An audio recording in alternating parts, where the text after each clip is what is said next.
Breaking news మసఫ్ tank దగ్గర జరిగినటువంటి advocate దారుణ హత్యకు సంబంధించిన విషయంలో కీలక పరిణామం చోటు చేసుకుంది. మొహియుద్దీన్ కాజా మొహియుద్దీన్ ఆయన వక్ఫ్ బోర్డు భూములపైన ఫైట్ చేస్తున్న క్రమంలో సుమారుగా 6 నెలల క్రితం ఒక సెకండ్ హ్యాండ్ కార్ తీసుకొని అప్పటి నుంచి రెక్క నిర్వహిస్తూ ఎప్పుడు దొరుకుద్దా అవకాశం అన్నట్టుగా చూసి కరెక్ట్ టైం చూసుకొని ఆయన ఇంటి ముందే ఆయన కార్ ఎక్కుతుండగా వచ్చి కారుతో ఢీకొట్టి హతమార్చారు. అయితే ఈ కేసులో సూత్రధారైనటువంటి కాంగ్రెస్ నేత ముజాహిద్ అలం ఖాన్ అండ్ అతని తండ్రి మహబూబ్ అలం ఖాన్ ని పోలీసులు అరెస్ట్ చేసినట్టు తెలుస్తోంది. అయితే ప్రధాన నిందితుడు వినయ్తో పాటుగా మరో ఇద్దరిని కూడా అరెస్ట్ చేశారు. వినయ్ని ఆరంఘర్ దగ్గర అరెస్ట్ చేశారు పోలీసులు, మరో ఇద్దరిని గోవాలో పట్టుకున్నారు పోలీసులు. అలం ఖాన్ పేరు మీదే రిజిస్టర్ అయినటువంటి ఆ లాయర్ను ఆ కార్ అంటే కొనుగోలు చేసినటువంటి ఆ కార్ ఏదైతే ఉందో వాళ్ళు ఆ కార్ రిజిస్ట్రేషన్ ఇక్కడ మన ఫోటోలో కనిపిస్తున్నటువంటి ముజాహిద్ అలం ఖాన్ ఈయన పేరు మీద రిజిస్టర్ అయి ఉందంట. ఈయన పేరు మీద ఆ కార్ రిజిస్టర్ అయి ఉంది. సో ఈయన పేరు మీద రిజిస్టర్ అవడంతో ఆయన కూడా అరెస్ట్ చేశారు.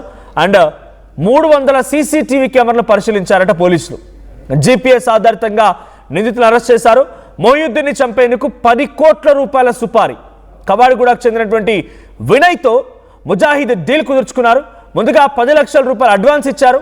హత్య తర్వాత 10 కోట్ల విలువైనటువంటి భూమి ఇస్తారని డీల్ కుదుర్చుకున్నారంట. దీంతో 5గురితో కలిసి ఆ వినయ్ అనేటువంటి వ్యక్తి ప్రధాన నిందితుడు. మొత్తం స్కెచ్లో కార్ మొత్తాన్ని ఆ టీంని గ్యాదర్ చేసింది ఆయనే. సో వినయ్తో పాటుగా 5గురు కలిసి మొయినుద్దీన్ని హతమార్చారు.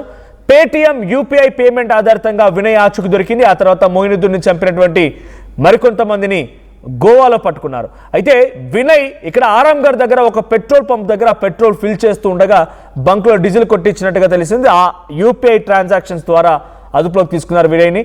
ఇక ముజాహిద్ మహబూబ్ కాల్ రికార్డ్ సేకరించారు పోలీసులు. వక్ఫ్ భూముల కేసుని విత్డ్రా చేసుకోవాలని లేకపోతే చంపేస్తామని మొయినుద్దీన్కి పలుమార్లు బెదిరింపులకు కూడా పాల్పడ్డారంట. ఇద్దరు కాంగ్రెస్ నేతలు సుపారీ గ్యాంగ్తో 10 కోట్ల రూపాయల డీల్ కుదుర్చుకొని ఒక అడ్వకేట్ని చంపేశారు. ఏకంగా గతంలో రాజకీయ ప్రమేయం చాలా స్పష్టంగా అడ్వకేట్ దంపతుల హత్య కేసులో బయటపడింది. ఇప్పుడు మరోసారి రాజకీయ కోణం బయట అప్పుడు అధికార బీఆర్ఎస్ చేసిన పని అయితే ఇప్పుడు అధికార కాంగ్రెస్ చేస్తున్న పని.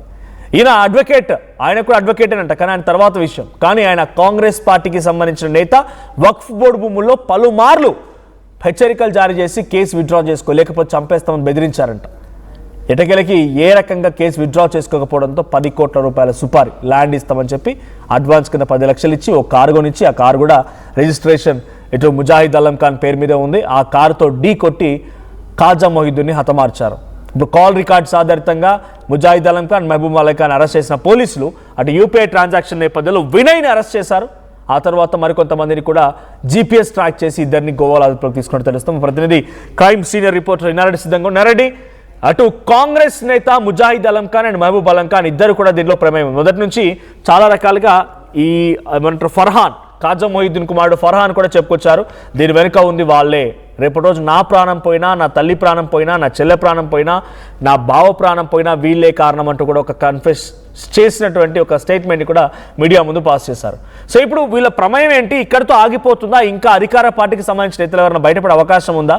10 కోట్ల రూపాయలతో డీల్ కుదుర్చుకున్నారంటే అక్కడ కాజా మొహియుద్దీన్ ఫైట్ చేస్తున్నటువంటి ఆ వక్ఫ్ బోర్డు భూముల విలువ ఎంతో అర్థమవుతుంది. దానిపై స్కెచ్ వేసిన తర్వాత ఎంత పెద్ద మొత్తంలో వాళ్ళు డబ్బులు కాజేయాలనుకుంటున్నారో అర్థమవుతోంది. సో కేవలం ఈ కాంగ్రెస్ నేతలు ఇక్కడితో ఆగిపోయే అవకాశం ఉందా? అధికార పార్టీకి సంబంధించిన నేతలు కానీ ప్రభుత్వంలో ఉన్నటువంటి వ్యక్తులు కానీ ఎవరైనా పేర్లు బయటపడే అవకాశం ఉందా? ఖచ్చితంగా మనోజ్, ఏమైతే ఈ భూములు ఏమైతే ఉన్నాయో దాదాపుగా 300-400 కోట్లకు పైబడి భూములను వాళ్ళు అన్యాక్రాంతం చేసుకునే నేపథ్యంలోనే తాజా మొహియుద్దీన్ ఫైట్ చేశాడు లీగల్ గా.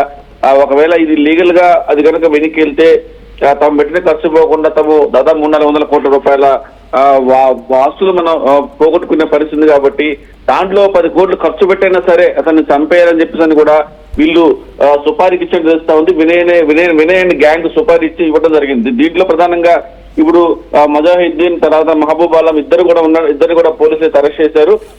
మొత్తంగా కవాడిగూడకు చెందిన వినయ్తో 10 కోట్ల రూపాయల భూమి మీ పేరు మీద రాసిస్తాం, మీ పనిగానే చేస్తే అని చెప్పి అడ్వాన్స్ గా 10 లక్షలు ఇవ్వడం. తర్వాత అంటే 6 నెలల క్రితమే కారుని కొన్నట్టు, అంటే వాళ్ళు డైవర్ట్ చేయడానికి కారుని కొన్నట్టుగా వేరే వాళ్ళపై మీద కారు కొనటం, ఇదంతా కూడా పకడ్బందీ ప్లాన్ ప్రకారమే ఈ 5గురితో కలిసి మొహియుద్దీన్ చంపినట్టుగా తెలుస్తా ఉంది. పోలీసులు ప్రధానంగా యూపీఐ పేమెంట్ తర్వాత చంపిన తర్వాత ఆరంగం దగ్గర బంకులు డీజిల్ గుర్తించడము, సీసీ కెమెరా, తర్వాత కాల్ రికార్డ్స్, అంటే గతంలో వాళ్ళు బెదిరించిన కాల్ రికార్డ్స్ ఏవైతే ఉన్నాయో ఆ నెంబర్ అన్న పోలీసు కూడా జరిగింది. ఫర్హాన్ అంటే తాజా మొయినుద్దీన్ సంబంధించి కొడుకు ఇచ్చిన నేపథ్యంలో అవన్నీ కూడా ట్రాక్ చేసి మొత్తం మీద నిందితుల్ని అరెస్ట్ చేయడం జరిగింది. అంటే ప్రధానంగా ఈ ఫ్యామిలీకి సంబంధించి మొత్తానికి కూడా థ్రెడ్ అని చెప్పని కూడా కొడుకు ఇంకా ఆరోపణ చేస్తున్నా ఉన్నాడు. వీళ్ళు బయటకు వచ్చి మళ్ళీ దారుణాలకు పాల్పడతారు. దీంట్లో వెనక మీరు మాట అన్నారు, వీళ్ళు కాకుండా ఇంకా ఎవరైనా ఉన్నారని చెప్పని. ఇంకా చాలా మంది ఉన్నారు, వాళ్ళ రాజకీయంలో ఒక మంచి పలుకుబడి ఉన్న వ్యక్తులు అని చెప్పేసి అన్న నేపథ్యం కూడా కనిపిస్తా ఉంది. మరి వెళ్ళే అరెస్ట్ చేశారు కానీ మరి అధికార పార్టీకి సంబంధించిన రాజకీయ నాయకులు ఎవరు వాళ్ళు, వాళ్ళని ఈ కేసులో ఇన్వాల్వ్ చేయకుండా ఉంటారని చెప్పి తెలుస్తా ఉంది. మరి వాళ్ళు మళ్ళీ అంటే ఫర్హాన్